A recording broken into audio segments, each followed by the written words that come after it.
मेरा नाम है एच.एल. सैनी और टेक्निकल गुरु एच.एल. सैनी यूट्यूब चैनल पर आप सभी लोगों का स्वागत है।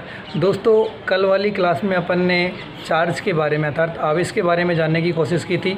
आज उसी जो वीडियो सीरीज है उसको आगे रखते हुए हम इससे आगे वाला टॉपिक विद्युत धारा के बारे में चर्चा करेंगे।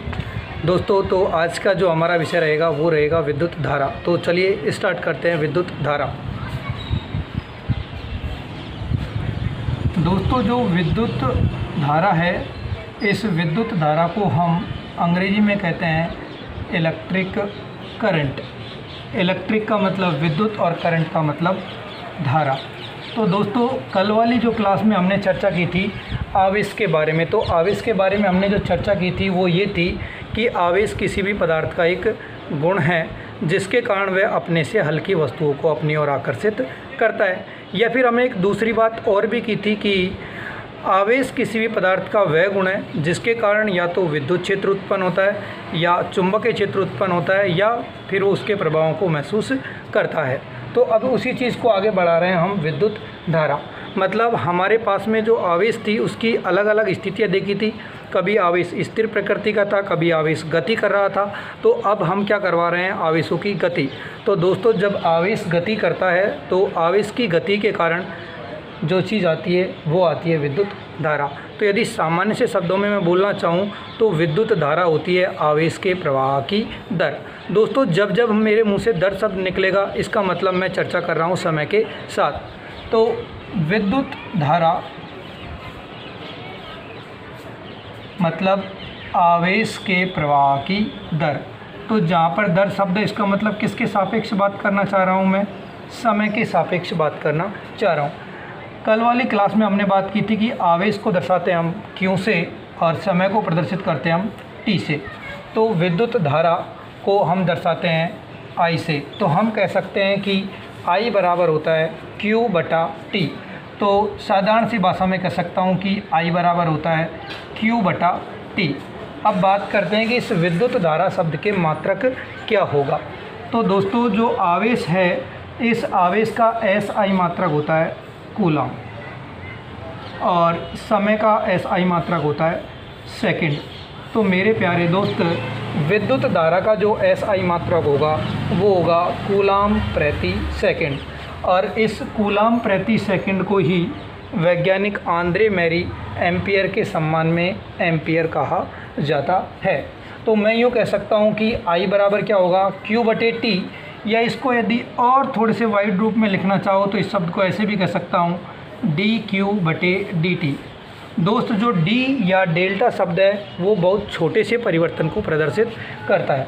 तो दोस्त, यहाँ पर अगर मैं D/D को बात करूँ कि ये D/dt क्या है, तो वास्तव में इस आवेश का समय के साथ क्या है, परिवर्तन की दर। तो मैं कह सकता हूँ कि D/dt क्या है, परिवर्तन की दर है। क्या है ये, परिवर्तन की दर है। तो आवेश में परिवर्तन की दर, और आवेश में परिवर्तन की दर कहलाती है विद्युत धारा। जैसा कि आपको पता है कि कल वाली क्लास में अपन ने बात किया था कि Q बराबर होता है N/E। यहाँ N है इलेक्ट्रॉनों की संख्या और E है एक इलेक्ट्रॉन पर आवेश का मान। तो Q का मान मैं इस समीकरण में रखूँगा तो मेरे पास में आएगा I बराबर NE/T। यदि क्वेश्चन में हमें डायरेक्ट रूप से आवेश का मान दिया हुआ है और समय दिया हुआ है तो विद्युत धारा का मान इस वाले सूत्र से ज्ञात कर सकते हैं। लेकिन कई बार क्वेश्चन में आवेश का मान ना दे करके केवल इलेक्ट्रॉनों की संख्या देता है। तो ऐसी स्थिति में हम क्या करें, तो ऐसी स्थिति में इलेक्ट्रॉनों की संख्या को एक इलेक्ट्रॉन के आवेश से गुणा करके और उसमें समय का भाग लगाकर हम विद्युत धारा का मान ज्ञात कर सकते हैं। तो दोस्त, ये था विद्युत धारा क्या है। जस्ट अपन ने इस परिभाषा को जानने की, मेमोराइज करने की कोशिश की है। कई बार कुछ स्टूडेंट ये भी देखते हैं कि विद्युत धारा की परिभाषा में कहते हैं इलेक्ट्रॉन के प्रवाह की दर। तो कई बच्चे ये भी सोचते हैं कि सर ये इलेक्ट्रॉन प्रवाहित हो रहा है कि आवेश प्रवाहित हो रहा है। तो दोस्त, मैं एक छोटा सा क्वेश्चन आपसे भी करना चाहूँगा कि कभी यदि आप पे कोचिंग या स्कूल जाते हो तो आपका बैग आपके कंधे पे बैठ के जाता है कि ये बैग की औकात है कि खुद अपने आप से चले जाएगा। कोचिंग में पढ़ने के लिए, तो शायद आपका जवाब आएगा कि सर यदि बैक को जाना है कोचिंग में तो हमारे साथ में बैठ के जाएगा। ऐसे ही आवेश खुद प्रवाहित नहीं होता है, ये इलेक्ट्रॉन के द्वारा ले जाया जाता है। इट मीन्स इलेक्ट्रॉन का प्रवाह मतलब आवेश का प्रवाह। तो एक इलेक्ट्रॉन भी एक निश्चित मात्रा का आवेश अपने साथ में लेके जाता है, जिसका मान मैंने पहले भी बताया था कि एक इलेक्ट्रॉन पर जो आवेश का मान होता है वो 1.6 × 10⁻⁻19 कूलाम होता है। तो हम कह सकते हैं कि जो आवेश है वो इलेक्ट्रॉन के कंधे पे बैठ करके गति कर रहा है। ये एक बहुत आसान सा और सॉलिड पॉइंट है, जिससे आप आसानी से आवेश और इलेक्ट्रॉन के बीच के रिश्ते को भी पहचान सकते हो। तो अब हमने बात की विद्युत धारा, तो ये क्या होता है? आवेश के प्रवाह की दर। इसका SI मात्रक जाना तो क्या होता है? कूलाम प्रति सेकंड, और इस कूलाम प्रति सेकंड को ही वैज्ञानिक आंद्रे मैरी एम्पियर के सम्मान में हम एम्पियर कहते हैं। दोस्तों अब बात करते हैं कि जो ये हमारी विद्युत धारा है, इस विद्युत धारा जो राशि आ गई, तो इस राशि को हमें मापना भी पड़ेगा कि नहीं मापना पड़ेगा? तो जवाब आएगा कि हाँ सर, इस विद्युत धारा को हमें मापना पड़ेगा। तो मेरे प्यारे दोस्त, यदि मुझे विद्युत धारा को मापना है तो मापने के लिए मुझे एक युक्ति चाहिए, जिसे हम बोलते हैं विद्युत मापक यंत्र। तो दोस्तों विद्युत धारा को मापने के लिए जिस युक्ति की आवश्यकता होती है उस युक्ति को हम कहते हैं एमीटर। मीन्स विद्युत धारा को मापने के लिए हमें जिस युक्ति की आवश्यकता होती है वो युक्ति कहलाती है एमीटर। दोस्तों ये एमीटर कुछ भी नहीं है, ये गैल्वेनोमीटर का एक तरीके से सुधरा हुआ रूप ही है। गैल्वेनोमीटर को हम हिंदी की भाषा में धारा मापी भी कहते हैं। कई बार ये भी कहा जाता है कि विद्युत धारा को मापने के लिए हम धारा मापी मतलब गैल्वेनोमीटर काम में लेते हैं, और कभी कभार बोलते हैं एमीटर काम में लेते हैं। तो इन दोनों शब्दों को मैं क्लियरिफाई कर देता हूं दोस्त, कि जो ये धारा मापी अर्थात जो गैल्वेनोमीटर है, ये विद्युत धारा की उपस्थिति को दर्शाता है, या माइक्रो एम्पियर में कोई धारा होगी, मतलब कि बहुत कम मात्रा की धारा होगी, उसको मापने के लिए हम धारा मापी काम में लेते हैं। इस धारा मापी के से ही हम क्या बनाते हैं? एमीटर। और इस धारा मापी से एमीटर कैसे बनाते हैं? तो दोस्तों इस धारा मापी के, मान लीजिए कि ये मेरा क्या है? धारा मापी है। तो इस गैल्वेनोमीटर के समांतर क्रम में तो कुछ इस प्रकार से जोड़ना, मतलब एक सिरा एक बिंदु से और दूसरा सिरा दूसरे बिंदु से जोड़ना, कौन सा क्रम कहलाता है? समांतर क्रम। तो धारा मापी के समांतर क्रम में एक बहुत कम मान का, जिसे बोलते हैं निम्न मान का प्रतिरोध जोड़कर किसका निर्माण किया जाता है? एमीटर को बनाया जाता है। जो समांतर में जो ये निम्न मान का प्रतिरोध जोड़ा जाता है, उस निम्न मान के प्रतिरोध को हम शंट कहते हैं। और जो ये शंट होता है, ये सामान्यतः मैग्नीन का बना हुआ होता है। यूरेका या मैग्नीन धातु हम काम में लेते हैं। ये मिश्र धातु है जिसकी सहायता से हम शंट को बनाते हैं। इस शंट को हमेशा गैल्वेनोमीटर के समांतर क्रम में लगाते हैं, ताकि कुछ एक्स्ट्रा धारा यहाँ से प्रवाहित हो सके और इसकी धारा मापी की रेंज बढ़ जाएगी। तो वही युक्ति क्या कहलाएगी? हमारा एमीटर कहलाएगा। तो देखा कि विद्युत धारा को मापने के लिए हम एमीटर काम में लेते हैं, और विद्युत धारा की उपस्थिति को दर्शाने के लिए हम गैल्वेनोमीटर अर्थात धारा मापी काम में लेते हैं। बात करते हैं कि इस एमीटर को हम परिपथ में लगाएंगे कैसे, कैसे इस तरीके से मापेंगे। तो ज़रा दोस्त एक बार यहाँ पर भी आप गौर कीजिए कि इसको कैसा मापना है और कैसे नहीं माप पाएंगे। तो मान लीजिए कि मेरे पास में ये परिपथ है, और ये परिपथ में ये कोई विद्युत बल्ब लगा हुआ है। मान लीजिए मेरे पास में ये क्या कोई प्रतिरोध लगा हुआ है, और मैंने यहाँ पर कोई बैटरी लगा रखी है। इस बैटरी का विभवांतर क्या है? V है।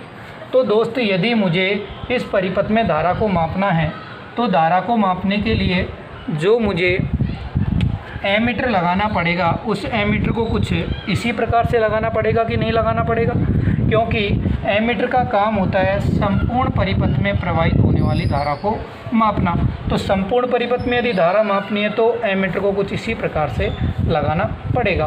तो दोस्त श्रेणी क्रम की कभी आपने परिभाषा जानी होगी। अगर यदि नहीं जान पाए हो तो मैं बताता हूँ कि जहाँ तक धारा के लिए एक ही रास्ता होता है वो क्रम कहलाता है श्रेणी क्रम। तो आप देख रहे हो कि रास्ता यहाँ पर भी वही है धारा के लिए, यहाँ पर भी वही है और यहाँ पर भी वही है, मतलब धारा के लिए केवल एक ही मार्ग उपलब्ध है।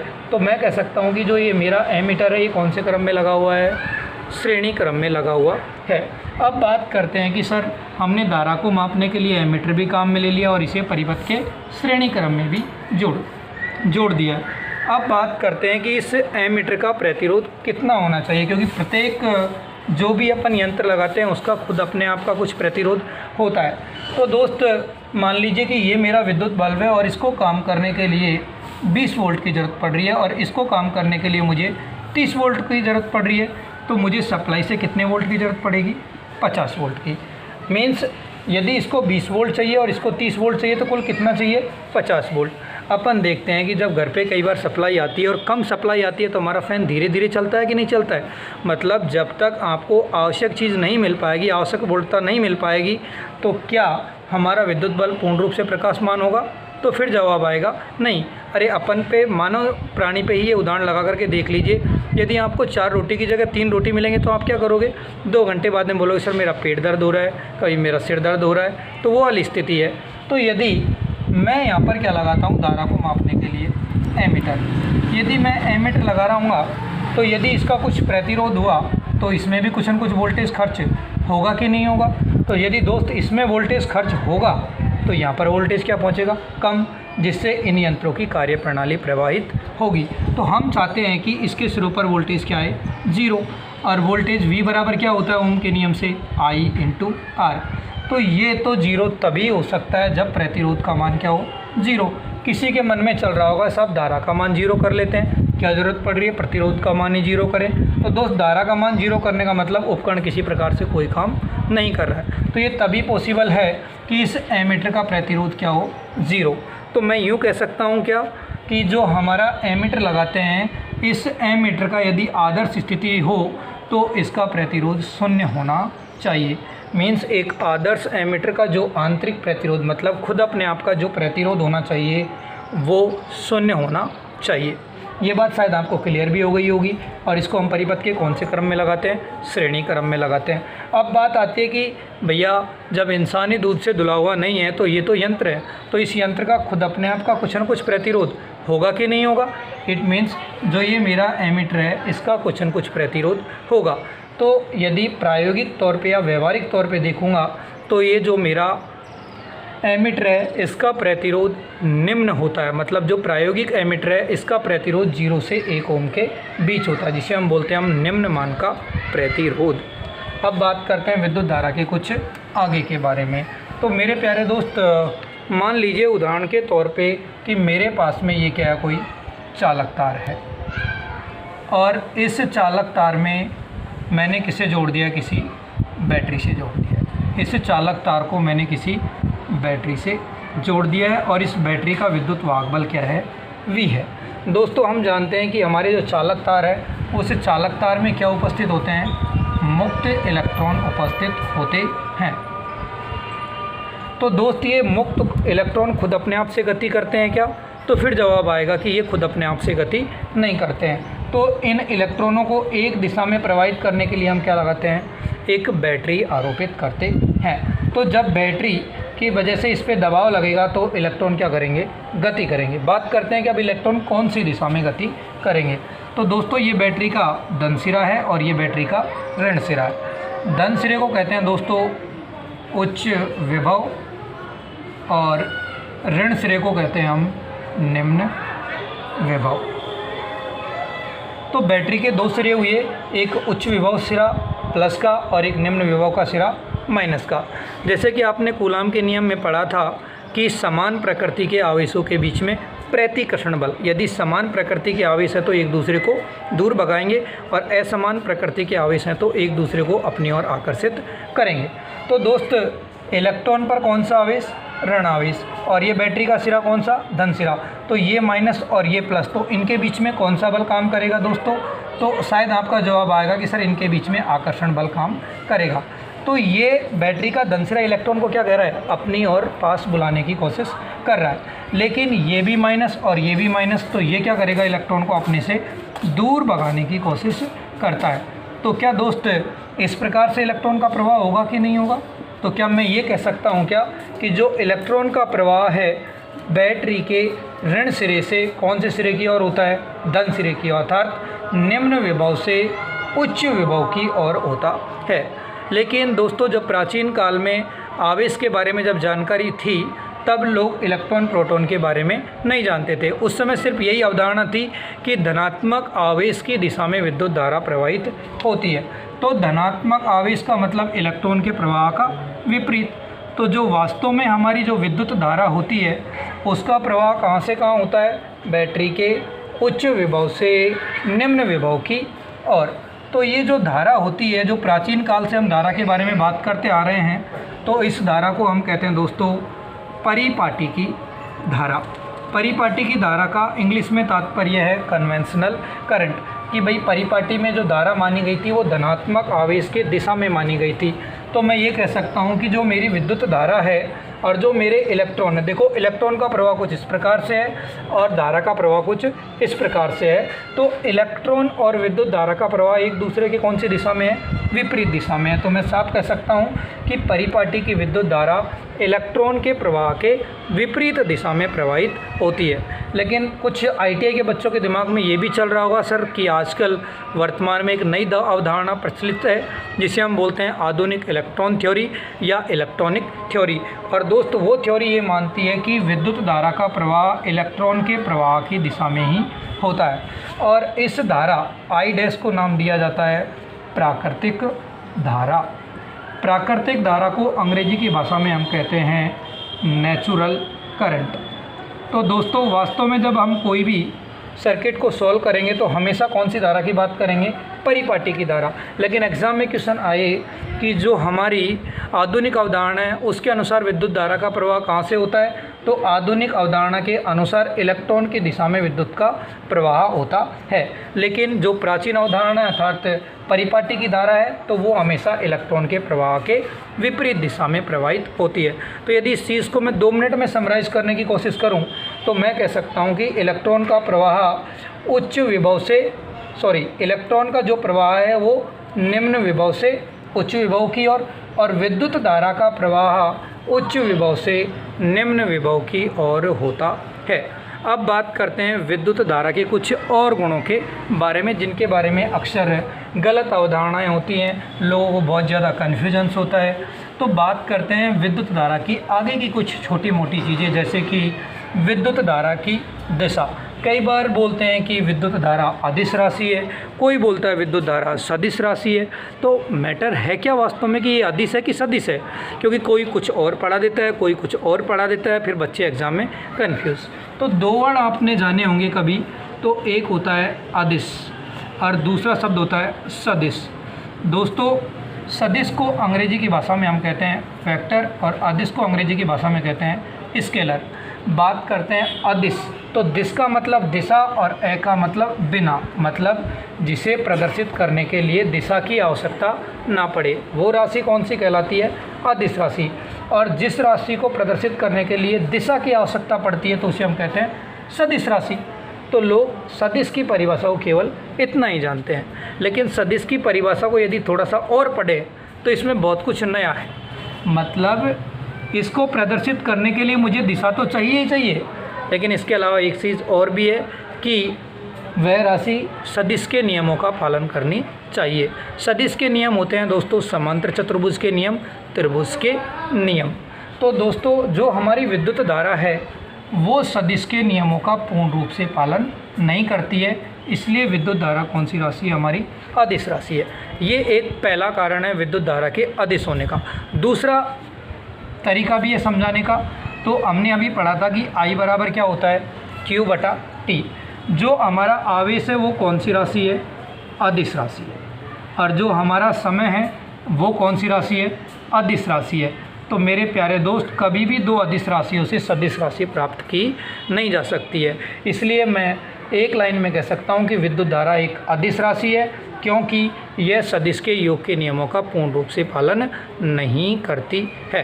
तो दोस्तों ये थी विद्युत धारा की बिल्कुल बारीक से और छोटी सी छोटी बातें, जिसमें हमने दिशा की भी बात की, कैसे विद्युत धारा का प्रवाह होता है इसके बारे में बात की कि ये अदिश राशि है या कौन सी राशि है। इन सब चीज़ों को भी हमने जानने की कोशिश की। मैंने जो मेरा थंबनेल है उसमें भी लिखा है कि हम पहले थ्योरी को जानेंगे और उसके बाद में इम्पोर्टेंट क्वेश्चन आंसर्स के बारे में भी चर्चा करेंगे। तो दोस्तों ये तो कुछ थ्योरी की बातें थी। अब इस थ्योरी की चीज़ों को ही हम थोड़ा सा मैथमेटिकल गणितीय रूप से देखने की कोशिश करते हैं। जैसा कि आपने देखा कि I बराबर क्या होता है Q/T। आवेश को किस में मापते हैं? कूलाम में। यदि Q बराबर कितना लिख दूं मैं 1 कूलाम और समय बराबर कर दूं मैं 1 सेकंड, तो दोस्त कूलाम प्रति सेकंड क्या होता है? एम्पियर। तो मैं क्या इस प्रकार से कह सकता हूं क्या कि यदि किसी विद्युत परिपथ में 1 कूलाम आवेश 1 सेकंड तक प्रवाहित होता है तो उस परिपथ में विद्युत धारा का मान 1 एम्पियर होगा। ये साधारण प्रकार की परिभाषा है और ये कई बार पूछी भी गई है, लेकिन इस बार थोड़ा सा अलग। इसरो के पेपर में कुछ और ही दिया था। इसरो के पेपर में बोला कि यदि किसी विद्युत परिपथ में 6.25 × 10⁻18 इलेक्ट्रॉन प्रति सेकंड प्रवाहित होते हैं तो परिपथ में धारा का मान क्या होगा। तो मैक्सिमम बच्चे कन्फ्यूज, क्योंकि सोचने की क्षमता ख़त्म। तो दोस्त कल वाली क्लास में अपन ने क्या बात की थी कि 6.25 × 10⁻18 इलेक्ट्रॉन किसके तुल्य होते हैं, तो आपको दिमाग में याद आएगा ये 1 कूलाम के बराबर होते हैं। तो 1 कूलाम बोलो चाहे 6.25 × 10⁻+18 इलेक्ट्रॉन बोलो। तो क्या मैं इस प्रकार से कह सकता हूँ क्या कि यदि किसी विद्युत परिपथ में 6.25 × 10⁻18 इलेक्ट्रॉन प्रति सेकंड मतलब हर 1 सेकंड में प्रवाहित होते हैं तो उस परिपथ में विद्युत धारा का मान 1 एम्पियर होगा। ठीक है दोस्त, ये थी विद्युत धारा की थोड़ी सी गणितीय रूप। अब इसके न्यूमेरिकल्स की बात करेंगे, लेकिन मुझे कहीं अभी इमरजेंसी में जाना है, इसलिए इस वीडियो को अपन यहाँ तक ही रखेंगे। दोस्तों इस वीडियो के बारे में एक चीज़ और इम्पोर्टेंट आपसे कि मैंने जो ये सीरीज़ स्टार्ट की है ये आप लोगों की हेल्प के लिए स्टार्ट की है। यदि आपको किसी भी चीज़ को समझने में प्रॉब्लम हो तो आप इसमें कमेंट करें, मैं उसका रिप्लाई आपको ज़रूर दूंगा। और दूसरी खास चीज़, यदि वीडियो आपको ये पसंद आ रहा है तो उसको लाइक करना ना भूलें और अपने दोस्तों में इसको शेयर करें। और यदि आपको पसंद आए तो लाइक करने के साथ साथ हमारे चैनल को सब्सक्राइब भी करें। ये आपका अपना चैनल है, ऐसा नहीं कि ये मेरा चैनल है। मैंने चैनल इसलिए बनाया है कि ITI स्टूडेंट्स को प्रॉपर तरीके से point two point lecture obtain हो सके। जो ये चैनल है मैंने टेक्निकल गुरु HL सैनी के नाम से क्रिएट किया है, तो इस चैनल को आगे से आगे बढ़ाने में मेरी मदद करें। और टेक्निकल के वीडियो को यदि और भी सीरीज जाननी है कौन सा चाहिए तो आप मुझे कमेंट कर सकते हो, उससे रिलेटेड अपन और भी नया वीडियो लेकर के आएंगे। ये सीरीज़ रेगुलर चलेगी, हम अब डेली एक नया वीडियो लेकर के आएंगे ताकि जो बच्चे घर बैठे हुए हैं उनकी पढ़ाई रुकी हुई है वो पढ़ाई में निरंतरता आए। और दोस्तों ये जो मेरा वीडियो है ये केवल ITI के स्टूडेंट के लिए काफ़ी नहीं है, ये वीडियो आप चाहो तो पॉलिटेक्निक तक के स्टूडेंट इसको जानेंगे तो बहुत कुछ गहराई की चीज़ें आएंगी इसमें।